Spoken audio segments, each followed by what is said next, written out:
అయితే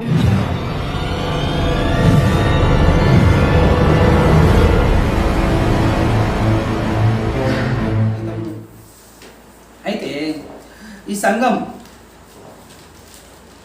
ఏదైతే సంఘం ఉందో ఎలాగున దీన్ని పరిశుద్ధపరిచాడు, ఎలాగున దీన్ని యేసుక్రీస్తు ముడతైనను కదా కలంకమైనను లేకుండా చేశాడో ఎఫెసీ పత్రిక 5వ అధ్యాయం 7వ వచనంలో ఉంటుంది చూడండి. ఎఫెసీ పత్రిక 5వ అధ్యాయము 27వ వచనం.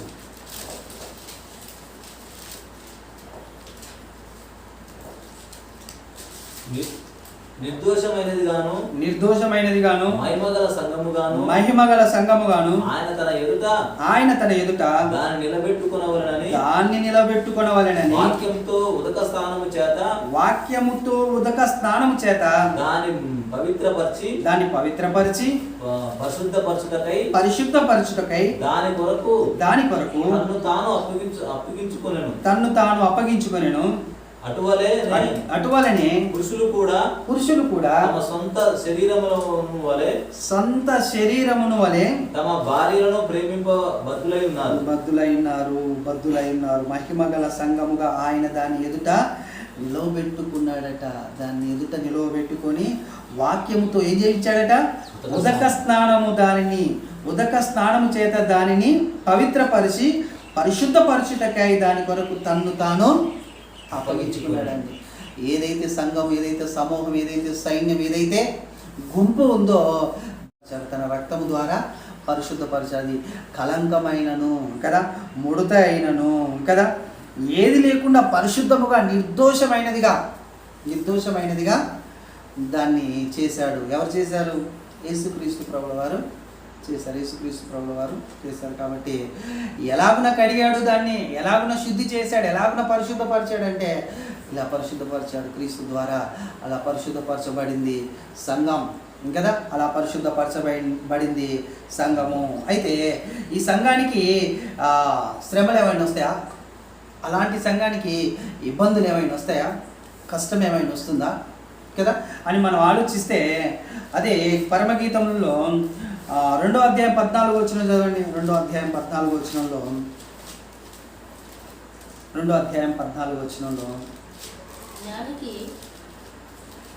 బండ సందులలోను 14వ వచనం 2వ అధ్యాయం పేటు బీటలను ఆశ్రయించు నా పావురమా, నీ స్వరము మధురము, నీ ముఖము మనోహరము, నీ ముఖము నాకు కనబడనిమ్ము, నీ స్వరము నాకు వినబడనిమ్ము. ఎక్కడ నుండి వినబడనిమ్ము అంటున్నాడు? ఎక్కడ ఉంటే వినబడనిమ్ము అంటున్నాడు కదా. ఎక్కడ ఉంటే నీ ముఖము నాకు కనబడనిమ్మంటున్నాడు. ఎక్కడ ఉన్న ఆ పావురాన్ని కదా, పావురాన్ని ఎక్కడ ఉన్న పావురాన్ని నీ స్వరము మధురం అంటున్నాడు. బండ సందులో ఉందటండి. ఎక్కడ ఉందంటే పావురం దేనికి సాదృశ్యంగా ఉంది? యోహాను సువార్త 1వ అధ్యాయము చదవండి. యోహాను సువార్త 1వ అధ్యాయము 32వ వచనం చూడండి. యోహాను సువార్త 1వ అధ్యాయము 32వ వచనం. దేనికి సూచనగా, దేనికి సాదృశ్యంగా ఉంది అని ఆలోచిస్తే, మరియు యోహాను సాక్ష్యం ఇచ్చుచు ఆత్మ పావురం వలె ఆకాశము నుండి దిగి వచ్చుట చూసి తిని. చాలు. ఆత్మ పావురం దేనికి సూచనగా ఉందంటే పరిశుద్ధాత్మకు సూచనగా ఉంది. ఆత్మ ఎలా వచ్చిందట భూమి మీదకి? పావురం వలె వచ్చింది. ఇక్కడ ఏమంటున్నాడు? బండ సందుల్లో ఎగురు నా పావురమా, పేటు బీటల ఆశ్రయించు నా పావురమా, నీ స్వరం మధురము, నీ ముఖము మనోహరము కదా. ఎలా ఉంది తెలుసా ఈమె ముఖం అసలుకి? ఎలా ఉంది తెలుసా ఈమె స్వరం అసలుకి? సంఘానికి కూడా సాదృశ్యమేనండి. పావురము తత్వం తెలుసా మీకు? పావురం యొక్క తత్వము నిష్కలంకమైంది, పరిశుద్ధమైంది పావురం. ఎందుకు అంటే దాని గురించి తెలిసిన వారు చెప్పారు. పావురము ఒక తన తోటి పావురంతో, ఒక్క పావురంతోనే జత కడతదంట, ఇంకో పావురంతో జత కట్టదంట. పావురం యొక్క లక్షణం అంటారు. ఇంకొక పావురంతో జత కట్టదు. అలాంటి లక్షణం కలిగింది. అంటే ఒక స్నేహం, ఒక ఆదరణ, ఒక ఆశ్రయం చాలు నాకు. ఇంకొక ఆశ్రయం కానీ, ఇంకో ఆధారం కానీ, ఇంకో స్నేహం కానీ, లేకపోతే ఇంకో తోడు కానీ నాకు అవసరం లేదు. ఒకటే కదా. బైబిలు దేవుడు ఇజ్రాయేల్ చెప్పే ప్రతి మాటలో దీనికి సాదృశ్యంగా, సూచనగా ఉంటుంది. ఏమనంటే, నేను తప్ప వేరే ఉండకూడదు, నేను తప్ప వేరే దేవుడు. ఎందుకంటారు? ఐగుప్తులు చాలామంది దేవుళ్ళను మొక్కేవారు కదా. వస్తుంటే అమోరీయులు, మోయాబీయులు చాలామంది దేవతలను మొక్కుతుండేవారు. వాళ్ళను చూసి వీళ్ళు ఎక్కడా నన్ను కాకుండా ఎవరిని ఆశ్రయంగా, ఆధారంగా చేసుకొని నడుస్తారు అని ఎప్పుడు ఈ మాట వాడుతుండేవాడు బైబిల్లో, పాత నిబంధనలో కదా. నేను తప్ప వేరొక దేవుడు ఉండకూడదు నీకు. భూమి అంత ఆకాశం దేని రూపాన్ని కూడా మీరు చేసుకోకూడదు అని చెప్పేవాడు కదా. అలాంటి తత్వం దేవుడు చెప్పకుండా కలిగి ఉన్న లక్షణం ఏంటి పావురంలో అంటే, అది ఒక్కటే స్నేహము, ఒకటే ఆధారం, ఒకటే ఆశ్రయం, ఒకటే తోడుగా ఉంచుకొని నడిచే తత్వం, లేకపోతే లక్షణం, గుణం కలిగి ఉన్నది. కాబట్టి పావురం అది సంఘానికి కూడా వర్తిస్తుంది కదా. సంఘం కూడా దేని కొరకు సిద్ధపడాలి? వరుడు కొరకు సిద్ధపడాలి. వరుడు ఎవరు? ఇంతకు క్రీస్తు కొరకు సిద్ధపడాలి. అంతేనే కదా. క్రీస్తు కొరకు తప్పకుండా మనం సిద్ధపడాలి, సంఘముగా ఉండిన మనం. కాబట్టి మనం ఆలోచించగలిగితే, బండ సందుల్లో ఎగురు నా పావురమా అంటే చాలా శ్రమల్లో ఉంటుందండి, చాలా ఇబ్బందుల్లో ఉంది, చాలా ఇరకాటంలో ఉంటుంది కదా. ఎప్పుడైనా బైబిల్లో అలాగ కనబడిందా సంఘం మీకు? ఎప్పుడైనా బైబిల్లో మీకు అలాంటి సంఘం కనబడిందా? అపోస్తల కార్యం 8వ అధ్యాయము 1వ వచనం చూడండి. ఏం చేయబడుతుందో మొదటి శతాబ్దపు సంఘము ఎంత భయంకరంగా హింసలు పొందిందో, ఎంత భయంకరంగా ఇబ్బందులను అనుభవించిందో మనం ఆలోచిస్తే, ఆ కాలమందు యెరూషలేములోని సంఘమునకు గొప్ప హింస కలిగినందున అపోస్తలులు తప్ప అందరూ యూదయ సమరయల దేశముల యందు చెదిరిపోయి భక్తిగల మనుషులు స్టెఫెనును సమాధి చేసిన అతన్ని గూర్చి బహుగా ప్రలాపించి, సౌలైతే ఇంటింట జొచ్చి పురుషులను స్త్రీలను ఈడ్చుకొని పోయి చెరసాలలో వేయించి పాడు చేయుచుండెను. సంఘం ఏం చేస్తున్నారు? పాడు చేస్తున్నాడు. ఎవరు? పౌలుగా మారముందుకు సౌలు ఏం చేస్తున్నాడు? సంఘాన్ని హింసిస్తున్నాడు, బాధ పెడుతున్నాడు కదా, ఈడుస్తున్నాడు కదా, చెరసాల్లో తీసుకువెళ్ళి వేస్తున్నాడు. ఎన్నో శ్రమలు, గుర్రాలతో తొక్కిస్తున్నాడు. ఎక్కడ ప్రార్థనలు చేయకూడదు, ఎక్కడ దేవుణ్ణి ఆరాధించకూడదు కదా. చాలా శ్రమలలో మొదటి శతాబ్దపు సంఘం, క్రైస్తవులు కదా, చాలా శ్రమలు అనుభవించారు కదా. దానికి సాదృశ్యంగానే ఇక్కడ పరమగీతంలో మాట్లాడుతున్నాడు. బండ సందులో ఉండిన బండ మీద ఉండాలి వాస్తవానికి క్రైస్తవులు, కానీ అప్పుడప్పుడు బండ సందులోని కూడా జారి పడతాం కదా. అంతేనే కాదండి? శ్రమలు రావా? క్రైస్తవులకు శ్రమలు రావా? ఇబ్బందులు రావా? కష్టాలు రావా? బాధలు రావా? తప్పకుండా వస్తాయి. అప్పుడు ఎక్కడున్నట్టు మనం బండ సందులో పడ్డట్టు. కాబట్టి వాటిని అన్నిటిని ఎదిరించి నిలబడాలి, వాటిని అన్నిటినీ సహించి ముందుకు సాగాలి, వాటి అన్నిటినీ జయించి ముందుకు కొనసాగాలి. అలాగనైతేనే క్రైస్తవ్యం. లేకపోతే క్రైస్తవ్యం అనేది అంతగా బాగుండదు. శ్రమ ఉంటేనే అందంగా ఉంటుంది క్రైస్తవ్యం, లేకపోతే ఏమైంది కదా, బాగుండదు, అంత బాగుండదు. ఎందుకంటే శ్రమ కలిగే కొద్దీ మనం దేవునికి దగ్గర అవుతూ ఉంటాం, శ్రమ కలిగే కొద్దీ దేవుని మనం ఆరాధించగలుగుతాం, శ్రమ కలిగే కొద్దీ దేవునికి ఎక్కువ ప్రార్థన చేయగలుగుతాం, శ్రమ కలిగే కొద్దీ మనం దేవునికి దగ్గరగా అవుతుంటాం కదా. అందుకనే బండ సందులో పెట్టాడు మొదట సంఘాన్ని. ఎక్కడ పెట్టాడు? బండ సందులో పెట్టాడు. పాత నిబంధనలో ఉండిన సంఘం అంటే ఇజ్రాయేల్ జనాంగాన్ని ఎక్కడ పెట్టాడు? అయితే బండ సందులో కాదు, ఇంకా కింది స్థానంలో పెట్టాడు. మొత్తం 430 సంవత్సరాలు బానిసత్వం అండి, శ్రమ, ఇబ్బంది, కష్టాలు ఇజ్రాయేల్ ప్రజలకు రాలే?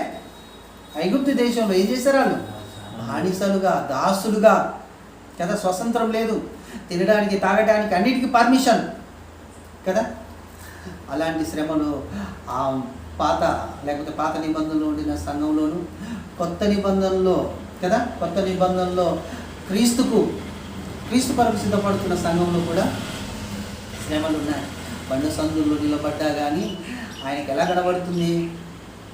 నీ స్వరం ఎలాంటిదట? మధురమైనది. నీ స్వరము మధురము, నీ ముఖం మనోహరము, నీ ముఖము నాకు కనబడనిమ్ము, నీ స్వరము నాకు వినబడనిమ్ము కదా. బండ సందులో పడితేనే నీ స్వరం వినబడుతుంది. ఎలా వినబడుతుంది? అప్పుడు మధురంగా వినబడుతుంది. బండ మీద ఉన్నావు అనుకో, అంత మధురం ఉండదు కదా. బండ మీద ఉంటే ఎలా ఉంటుందండి? అంటే క్రైస్తవులకు శ్రమ రాకుంటే ఎలా ఉంటారు? కొంచెం అతిశయం ఉంటుంది. శ్రమలు వస్తే ఆలోచించండి. స్వరం మధురంగా ఉంటుంది అంటే ఆయనని పిలిచే విధానం మారుతుంది, ఆయనని వేడుకునే విధానం మారుతుంది, ఆయనని ప్రార్థన చేసే విధానం మారుతుంది. ఆయన దగ్గర ఆయన పాదాల కాడ కన్నీళ్ళు విడుస్తూ ఏం చేస్తారు? ప్రభువా మాకు సహాయం చేయి, ప్రభువా మమ్మల్ని ఆదరించు, ప్రభువా మమ్మల్ని నడిపించు ముందుకు అని మాట్లాడుతూ ఉంటాం కదా. కాబట్టి బండ సందులో ఉండడమే బెటర్. నాకు తెలిసి క్రైస్తవం ఎలా ఉండాలి? బండ సందులో ఉండాలి. మనం కొద్దిమందిగా ఇక్కడ కూడుకోవడానికి కారణం ఏందో తెలుసా?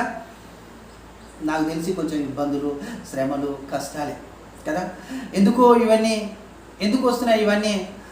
కొంతమంది అంటుంటారు దేవుని నమ్ముకున్నందుకే వస్తాయి, దేవుని నమ్ముకున్నందుకే ఈ కష్టాలు శ్రమలు వస్తాయి. కాదండి, దేవుని నమ్ముకున్నందుకు కష్టాలు శ్రమలు రావు. ఈ కష్టాలు శ్రమల ద్వారానే మనము దేవుడి దగ్గరికి వెళ్ళాలి. అది ఆలోచించాలి. నమ్ముకున్నందుకు రావు. నమ్ముకున్నాం కాబట్టే దేవుడు మనల్ని పరీక్షిస్తున్నాడు. ఆయన పరీక్షిస్తున్నాడు కాబట్టే కొలివిలో వేసి మనల్ని ఏం చేస్తున్నాడు? ఒక మంచి ఆభరణంలా చేస్తున్నాడు కదా. నా నిమిత్తమే నిన్ను నేను పుట్టించాను, నా నిమిత్తమే నిన్ను ఎక్కడ తీసుకెళ్ళాను? కొలివిలోనికి తీసుకెళ్ళి పుటం వేస్తున్నాను అంటాడు కదా. యెషయా గ్రంథం 48వ అధ్యాయం 10వ వచనంలో మనం చదువుకుంటాం కదా. ఆలోచించి చూస్తే అది ఉండాలి. అది ఆభరణం, మంచి ఆభరణంలో మనం తయారవుతున్నట్లు శ్రమలు కష్టాలు ఉంటాయి. అందుకనే మొదట పాత నిబంధనలో ఉండిన సంఘమును పైగుప్తులో శ్రమలను పెట్టాడు. ఇక్కడ కూడా మనము మొట్టమొదట క్రైస్తవులు ఎవరైతే ఉన్నారో వాళ్ళు సంఘంగా కూడుకుంటున్నప్పుడు వాళ్ళకు కూడా శ్రమలు కలిగాయి. కానీ ఇలాంటి శ్రమలు కలిగిన సంఘం ఎలాంటిదో తెలుసా? దీన్ని ఏమన్నాడు తెలుసా యేసుక్రీస్తు? రాధ్యం. ఎవరిది రాధ్యం? నాదే రాధ్యం.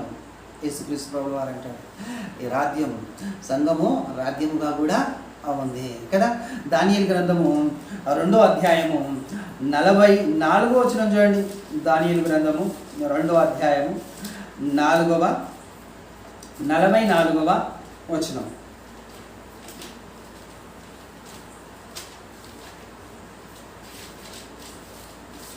ఆ రాజుల కాలములలో పరలోకమందున్న దేవుడు ఒక రాజ్యం స్థాపించును. ఆ రాజుల కాలంలో పరలోకంలో ఉండిన దేవుడు ఒక రాజ్యం స్థాపిస్తాడు కదా. ఒక రాజ్యం స్థాపిస్తాడు. దేవుడు స్థాపించే రాజ్యం. ఆ రాజుల కాలంలో అంటే ఏ రాజుల కాలంలో? రాజుల కాలం అన్నాడు. ఒక రాజు చెప్పలేదు, రాజుల కాలంలో అన్నాడు. ఆ రాజుల కాలం అంటే మనం ఆలోచించాలి. మొదటిది ఏ రాజ్యము ప్రపంచాన్ని ఏలింది? మొట్టమొదట ప్రపంచాన్ని ఏలిన రాజ్యం ఏది? బబులోను సామ్రాజ్యం. రెండవది మాద్య పాలసీకుల సామ్రాజ్యం. మూడవది గ్రీకు సామ్రాజ్యం. నాలుగవది రోమన్.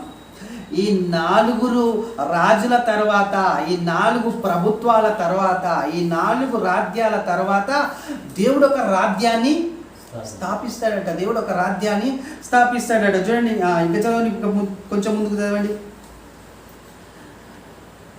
దానికి ఎన్నటికి దేనికి నాశనం కలగదు? ఒక రాజ్యమును దేవుడు స్థాపిస్తాడు.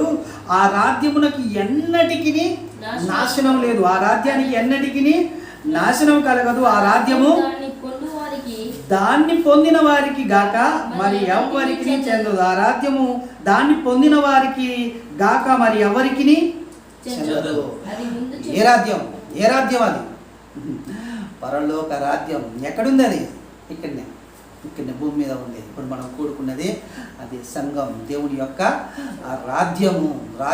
ఈ రాజ్యము లేకపోతే ఈ సంఘము లేకపోతే ఈ సమూహము లేకపోతే ఈ గుంపు కదా, లేకపోతే ఈ సైన్యం ఎలాంటిది? నాశనం లేనిది. ఈ భూమి మీద ఏదైనా చూపించండి నాశనం లేనిది నాకు. క్రీస్తుని తప్ప.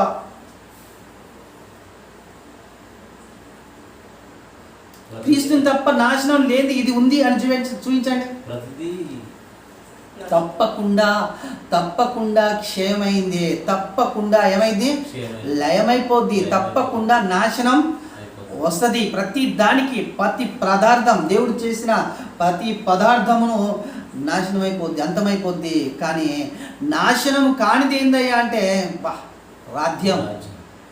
రాజ్యం నాశనం లేదంట. ఆయన రాజ్యానికి నాశనం లేదు, సంఘానికి నాశనం లేదు కదా, సైన్యానికి నాశనం లేదు. అందుకనే ఆ సైన్యాన్ని పరమగీతంలో ఏమన్నాడు?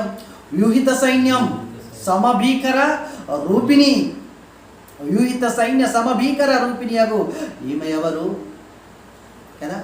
ఆమె నాశనం లేనిది, నాశనం లేని ఆమె నేను ఇంతవరకు చూడలేదు అనేటట్లు మాట్లాడుతున్నాడండి అక్కడ. భూమి మీద నాశనం లేనిది ఏదైనా ఉందా అంటే అది సంఘమే. ఈ భూమి మీద నాశనం కాంతి ఏదైనా ఉందంటే అది రాజ్యం, దేవుడి రాజ్యం. కానీ అర్థమవుతుందా? సంఘంలో ఉండిన ఆయన కొరకు సిద్ధపడవలసిన వధువు సంఘముగా సిద్ధపడవలసిన వాళ్ళకి అర్థమవుతుందా? సంఘానికి ఇంత విలువ ఉందా? నాశనము కానిది సంఘం, దాంట్లో మనం ఉంటే మనం కూడా ఏం కాం? నాశనం కాం. కాబట్టి అందుకనే లేవికాండ 23వ అధ్యాయంలో పరిశుద్ధముగా ఆ దినమును, విశ్రాంతి దినమును ఆచరించవలెను, పరిశుద్ధముగా ఆచరించవలెను. ఎందుకు? దేవుడు నేను పరిశుద్ధుడని కనుక మీరు కూడా పరిశుద్ధంగా ఉండాలి. ఎందుకంటే నేను పరిశుద్ధుడును, నేనుండే పరిశుద్ధ స్థలంలోనికి మీరు రాబోతున్నారు. 7వ అధ్యాయం, దానియేలు గ్రంథం 7వ అధ్యాయము 14వ వచనం చూడండి. 14వ వచనం.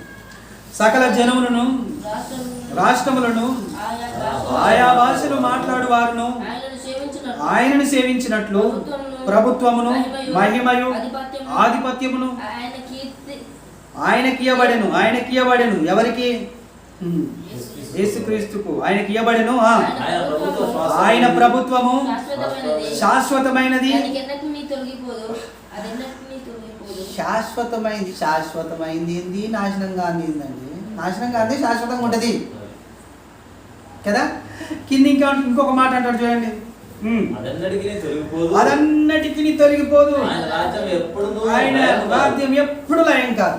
ఇదిగో అది ఎన్నటికి తొలగిపోదు అంటే ఏం తొలగిపోతాయి? ఆకాశం తొలగిపోద్ది, భూమి తొలగిపోద్ది కదా. అవి ఎలా తొలగిపోతాయట కదా? అలాగున్న రాయబడి ఉంది బైబిల్.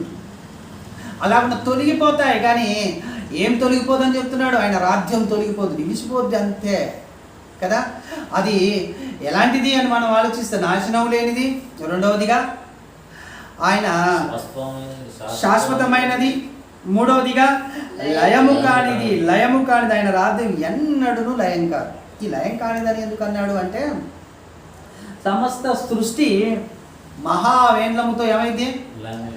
లయమైపోద్ది. మహావేంద్రముతో లయమైపోతుంది. కాబట్టి లయము కానిది అన్నాడు కదా. లూకాసు వార్త 1వ అధ్యాయం చివరిగా వచనం చూసుకొని ముగించే ప్రయత్నం చేద్దాం. లూకాసు వార్త 1వ అధ్యాయం అంతము లేనిది అంటాడు చూడండి. లూకాసు వార్త 1వ అధ్యాయము 31వ వచనం చూడండి. 31వ వచనం. ఇదిగో నువ్వు గర్భం ధరించి కుమారుని కని ఆయనకు యేసు అని పేరు పెడుతూ ఆయన గొప్పవాడై సర్వోన్నతుని కుమారుడు అనబడును. దేవుడు ఆయన తండ్రి అయిన దావీదు సింహాసనమును ఆయనకిచ్చెను. ప్రభు అయిన దేవుడు ఆయన తండ్రి అయిన దావీదు సింహాసనం ఆయనకి ఇచ్చును. ఆయన యాకోబు వంశస్థులను యుగ యుగములను ఏలును. ఆయన రాజ్యము అంతము లేనిది. ఆయన రాజ్యము అంతము లేనిదై ఉండును. ఆయన రాజ్యము అంతము చాలు. ఆయన రాజ్యము అంతము లేనిదై ఈ మాట కోసం చదివించారు. ఆయన రాజ్యము ఎలాంటిదంటే శాశ్వతమైనది. ఆయన రాజ్యము నాశనం లేనిది. ఆయన రాజ్యము లయం కానిది. ఆయన రాజ్యము అంతము ఏందా రాజ్యం? సంఘం, సమూహం, సైన్యం గుంపు మనమే కదా. ఆనాడు ఇజ్రాయేల్ ప్రజలకు ఎన్ని శ్రమలు కలిగినా ఆ సైన్యం ఎలాంటిది అంటే వ్యూహిత సైన్యం, ఒక వ్యూహం లాంటి సైన్యం అది. ఇక్కడ మొదటి శతాబ్దపు క్రైస్తవులు లేకపోతే సంఘానికి ఎన్ని హింసలు కలిగినా వీళ్ళు ఎలాంటి వాళ్ళట, వీళ్ళు ఎలాంటి వాళ్ళు, రాజులైన యాజక సమూహం అంటారు కదా. ఈ సైన్యంలో చేరిన వాళ్ళు ఎలాంటి వాళ్ళు, రాజులైన యాజక సమూహం లాంటి వారు కదా. అంత గొప్పది సంఘం, అంత విలువైంది సంఘం, అంత ఘనమైంది సంఘం కదా. నాశనము లేదు, అంతము లేదు, లయము కాదు కదండి, శాశ్వతమైనది ఆయన రాజ్యం. అలాంటి రాజ్యం గురించి తెలుసుకోవాలి కదా. వ్యూహిత సైన్యం, దాని యొక్క మార్గం ఎలాంటివి అనేది ఇది మొదటి భాగం, అర్థమైందిగా. రెండవ భాగం రేపు మాట్లాడుకుంటాం. దాని మార్గాలు ఎలాంటివి, ఎలాగున నడిచొచ్చింది, నడిచొస్తున్నప్పుడు ఏం జరిగింది కదా ఆలోచిద్దాం. శ్రమలే కాదు, అద్భుతాలు కూడా దేవుడు ఆ సైన్యం ద్వారా జయించాడు. శ్రమలే కాదు, శ్రమలు పెట్టిన మనుషులే కాదు, ఆ సైన్యాన్ని చూసి గడగడ వణికిన మనుషులు కూడా, రాజ్యాలు కూడా ఉన్నాయి. అంత గొప్పది వ్యూహిత సైన్యం కదా. దాని మార్గాలు రేపటి రెండవ భాగంలో మనం మాట్లాడుకుందాం. వాక్యం దేవుడు దీవించి మన హృదయంలో మన వినికిడిలో ఫలింపజేసి మనల్ని ముందుకు నడిపించును గాక. ఆమేన్. ప్రార్థన చేసుకుందాం. చిన్న ప్రార్థన. మహాపరిశుద్ధుడైన మా పరలోకపు తండ్రి కుమారుడైన యేసుక్రీస్తు నామములో పరిశుద్ధాత్మ సహాయం చేత నీ పిల్లలమైన మాకు దేవా కొన్ని